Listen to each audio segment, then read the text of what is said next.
The time is 10 a.m. and this is WKYT Midmorning. A look at the damage caused by a round of sudden overnight storms that moved through central Kentucky. State police arrest an eastern Kentucky woman who is now accused of murdering her husband. Donald Trump and Hillary Clinton close in on their VP picks, the top names being batted around. I'm Brian Webb in New York. The story's coming up.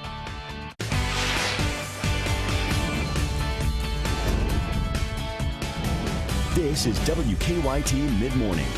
Well, good morning and welcome in on your Thursday the 14th. I'm Bill Bryant. Barbara is going to be joining us for the noon news today. Our stormy pattern out there, it continues. You probably heard some rumbles overnight. This morning we're tracking rounds of storms that are set to move in the next few hours. This is now a WKYT First Alert Severe Weather Day. Meteorologist Micah Harris is live tracking the threat. Good morning. Hey, good morning. Yeah, we're looking at a few storms already. Now, this is not our severe weather threat right here. That actually comes later on this afternoon. Could one of these cells turn severe? It's possible in the next couple of hours, but as of right now, I don't see that becoming severe whatsoever. There are just some strong thunderstorms rolling across the region. A lot of heavy downpours. You're getting that in Midway at this moment. Georgetown, here in just about 5 minutes, you are going to be next in line. Southern Lexington actually seeing some spark up right near Veterans Park, and that's going to be sliding over toward, say, Richmond Road here very shortly, and also one coming out of the BG Parkway. That's going to be rolling off into Willisburg here very shortly. Macville, you're going to be next in line. Springfield down 150. You will also see some of those heavy downpours here in just about 15-20 minutes. Strong storms are with us today, but even a severe weather threat. Now, it's no widespread severe weather, but there is a threat. I'm going to show you when you can expect those storms this afternoon coming up. All right, something to keep our eyes on. Thank you. The sounds of chainsaws can be heard around Lexington this morning. People are cleaning up after this round of overnight storms. Strong winds knocked over trees and caused some power outages across the city. Check out this video of a tree that fell onto a truck on South Point Drive. That's off Rosemont Garden. Nobody was hurt in that. This tree on Forest Park Drive near UK's campus was blocking a road this morning. There were some power outages in that area. In fact, at one point, more than 800 Kentucky Utilities customers were without power.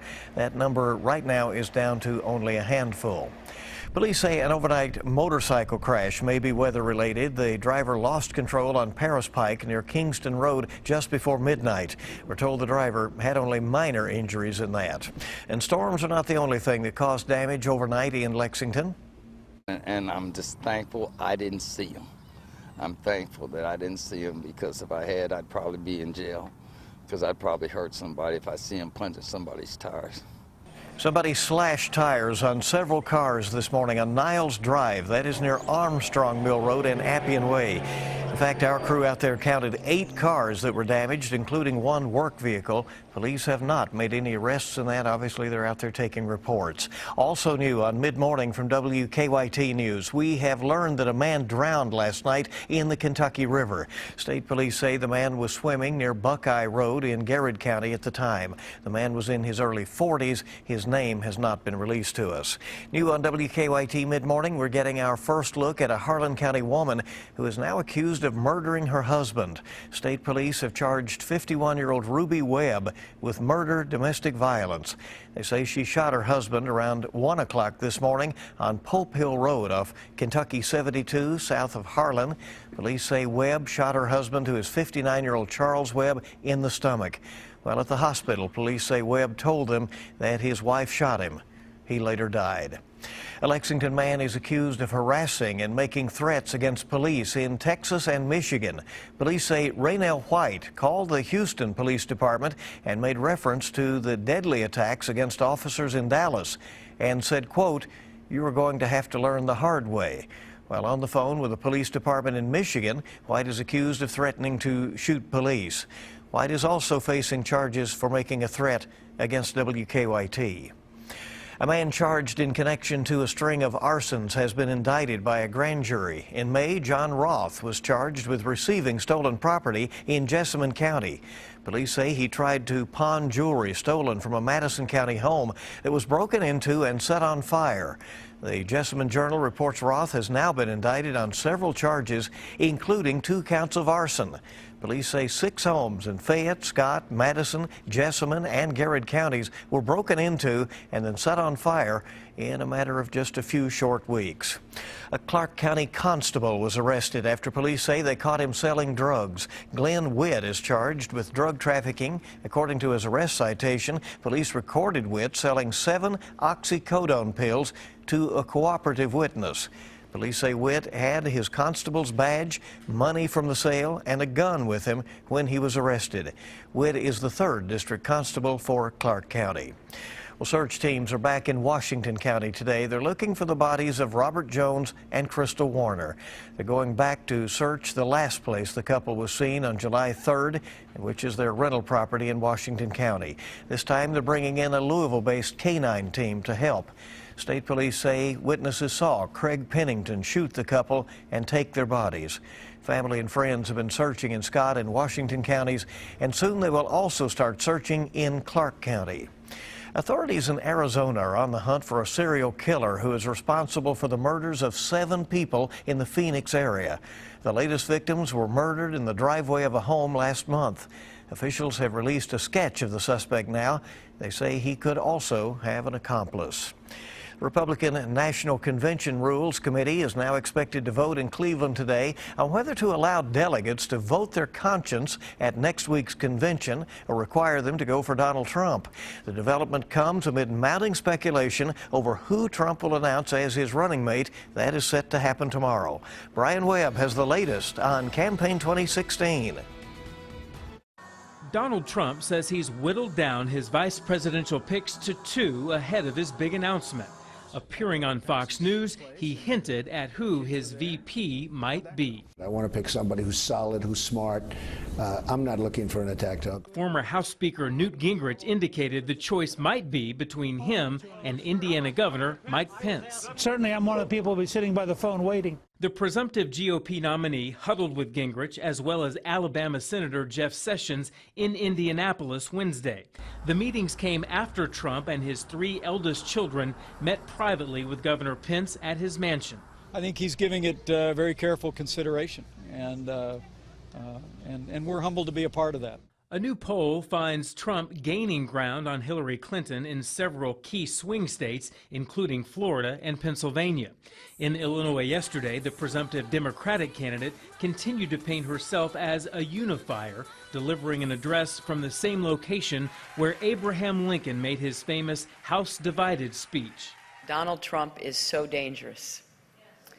His campaign is as divisive as any we have seen in our lifetimes. Clinton has been eyeing Virginia Senator Tim Kaine as a potential VP. She'll campaign alongside him in his home state today. Brian Webb for CBS News. And ahead of the Virginia event, Hillary Clinton will also be meeting with Senate Democrats in Washington, a group likely to be filled with potential nominees. Meanwhile, Donald Trump holds a series of fundraisers in California ahead of tomorrow's announcement for his vice presidential choice. Right now, Fayette County School Superintendent Manny Kalk is discussing his new initiative. It is meant to address achievement gaps that have been around for decades. Kalk is talking to reporters at Tates Creek High School. We do have a news crew there. We'll bring you the latest in a report on WKYT News at noon. The Bluegrass Fair gets underway later today at Masterson Station Park. It runs until July 24th. On weekdays, the fair opens up at 5 o'clock. On weekends, it starts at 3. Admission is $6 per person. Kids 6 and under get in free. And an important reminder, only cash is accepted at the fair, so remember to bring money with you before you head out today, at least as far as the gates are concerned out there for admission. And we hope you'll keep it here on Mid-Morning on WKYT. David Cameron is out as UK's Prime Minister, but believe it or not, the big news across the pond, he's being upstaged by another Downing Street occupant. This one purrs and has whiskers. We're looking at storms already making their way through the day. Now, these aren't your severe storms. That actually comes later on this afternoon, and I'll show you exactly when I expect those to arrive. Coming up next.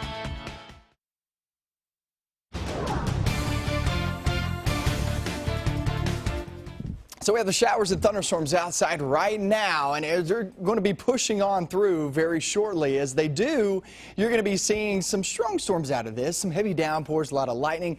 This is not your severe threat, though. The severe threat is still back toward the west. Heavy downpours right now over Jacobson Park, Athens-Childsburg area, crossing over 75 as we speak, heading toward the Athens-Boonesboro area. And then Winchester, you're going to be next in line with this one if it sticks together. We'll see, but Winchester heads up. A brief heavy downpour with that one. Also one there in Georgetown, Kentucky Horse Park, just north of Lexington. It's a wet go at it on Georgetown Road. And then back toward Versailles and Midway. Midway, it's already passed through you. Versailles getting it right now. Now you go down 75 and it looks like it's dry right now, but we have some rain on the way. That's going to be the BG Parkway is where it's headed. The BG Parkway, we're still about, I would say, 10 minutes or so before it gets into Willisburg, and also Springfield down 150.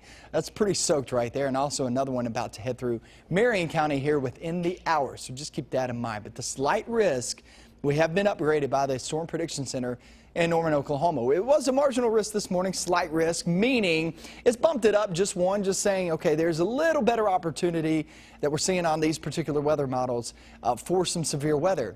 Still no widespread severe weather expected. Still no outbreak type of situation. It's nothing like that, but you will get some strong cells. There's no doubt about that, meaning heavy downpours, also some lightning, and also some strong winds.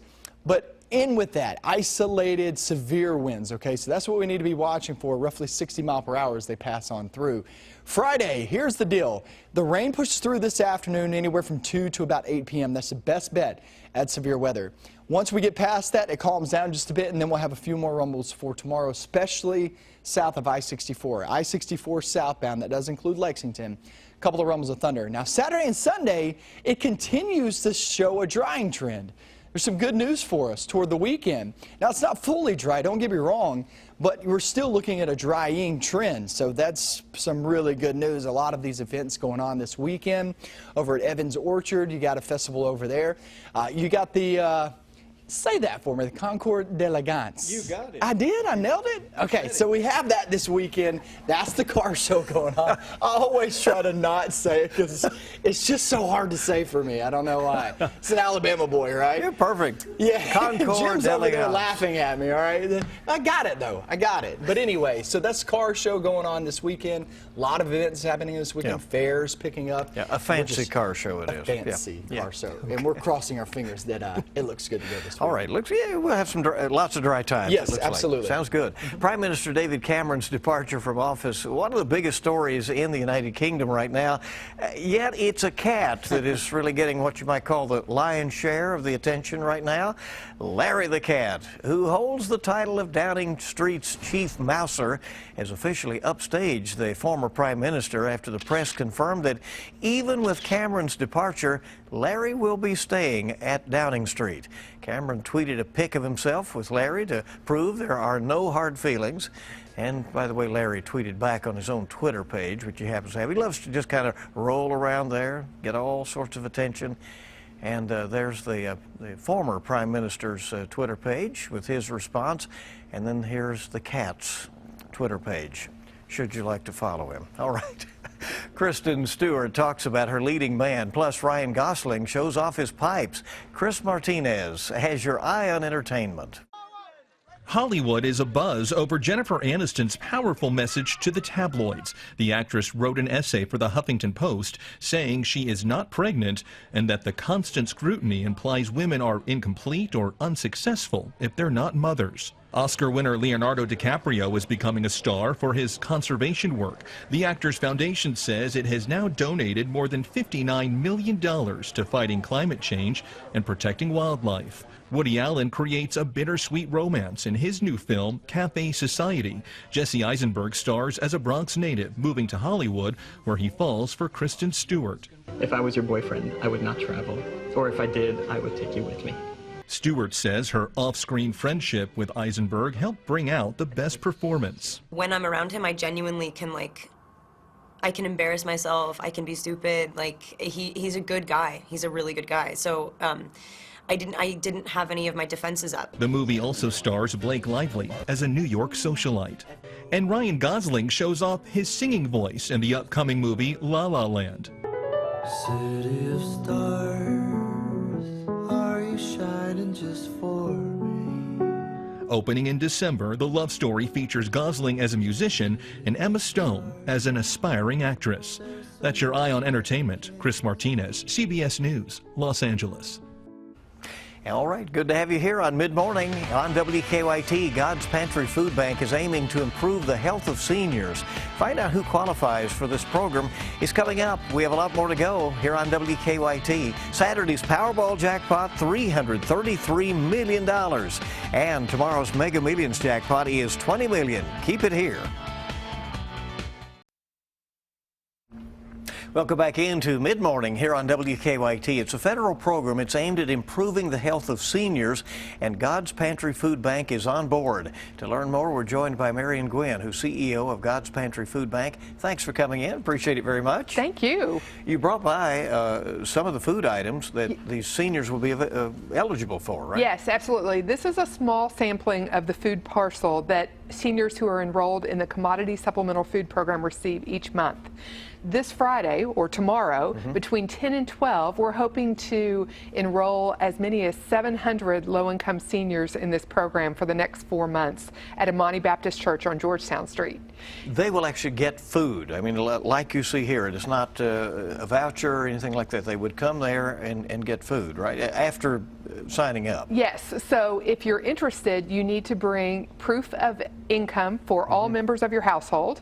If you're a one-person household, obviously that's really simple, and your ID. And if you meet the income limits and have that documentation, you will leave that day with food. Can you give us some idea of who would be eligible? Absolutely. For a senior household of one, if your income is less than $1,287 per month, you're eligible. If you're a senior couple and your income is less than $1,736 a month, then you're eligible. This is a great program. God's Pantry Food Bank has grown our share of this program over the past 10 years. We're now serving about 11,000 senior citizens in the 50 counties that we serve, but we've just been given the opportunity to increase that by an additional 1,000, and we're really hopeful to find many of those seniors right here in Lexington. How often do they have the opportunity to come by and get food? Once a month. Yes. And it's 60 and older. I don't know if we age made 60 and that older, clear. yes, Yeah. who meet these income criteria. Again, the food box is designed around the nutritional needs of senior citizens, and it's just a great way to augment a senior household with food. You know, Bill, we've talked many times, children and senior citizens are dramatically impacted by poverty and hunger in Kentucky and across the United States. But in Kentucky, 1 in 6 people are at risk of being hungry, and about 65% of those are either a senior or a child. You have some important programs for kids as well, including summer programs, right? We do. We are big advocates for the summer feeding programs that happen all around the state. And if you're listening and you have a child who could benefit from an extra meal, you can text food to 877-877, and it's so cool. It'll ask you for your location, and then it will bring up the addresses and dates and times of service of summer meal programs in your area. Very good. Registration tomorrow from 10 until noon for the Commodity Supplemental Food Program for seniors at Amani Baptist Church. Thank you so much for coming. Thank you. Always good to see you. Coming up next, we're going to check in with the Mr. Food Test Kitchen and see what's cooking up here as we start to see that weekend in sight. We'll be right back. Welcome back in Mid-Morning on WKYT, and nothing says campfire dinner like beans and hot dogs. So here's a budget-friendly twist on a classic that you can serve up in the wild or on your kitchen stove, your choice. Today in the Mr. Food Test Kitchen, it's amazing hot dogs and bean skillet. It's day 2 of our camping adventure. Yesterday, after a busy day outdoors, we chowed down on some of the best country-style ribs I ever had. Then after dinner, we were so stuffed we ended up taking a hike all around the lake before toasting some marshmallows around the campfire.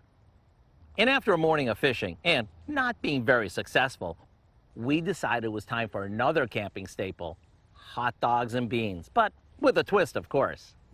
We start out by sauteing a chopped onion in a cast iron skillet, and that can be over a campfire, a grill, or even a portable burner. Once they're golden, we toss in some hot dogs that we've cut up, along with a couple cans of baked beans and a bit of ketchup and mustard. After this simmers for a bit and all the flavors come together, we top it off with some corn chips, which adds a welcome crunch. There you have it, an all-in-one skillet favorite that's so filling and comforting, it's perfect after a busy day of camping. So here's what I suggest. Go online and get the recipe for what we call amazing hot dog and bean skillet, because it's truly that. Let me tell you, it may sound basic, yet it's anything but. I'm Howard from the Mr. Food Test Kitchen, where today we found a rustic yet satisfying way for you to say, ooh, it's so good. Quite a setup there. Are they sure they want to eat that while they're camping with everybody? I don't know, man. Yeah, I don't know. Have results. All right. Right. Let's check out the weather and see what's going on. 89 degrees the rest of the afternoon. It is humid. There's no doubt of it. If you have not stepped outside just yet, just got to stick your head out the window, out the door, because it is downright sticky outside. And that's just enough for all these storms to grab as they push on through. And that will drop tremendous amounts of rain at one point. So just know strong storms are expected and the possibility of some severe weather too. All right, we're still going to clear out for the weekend, right? Not clear out. Somewhat. There's a small chance, but it looks We're drier. pushing you, Mike. Yeah, there you All go. right. Thank you for joining us. The latest news and weather coming up at noon right here. Have a good one.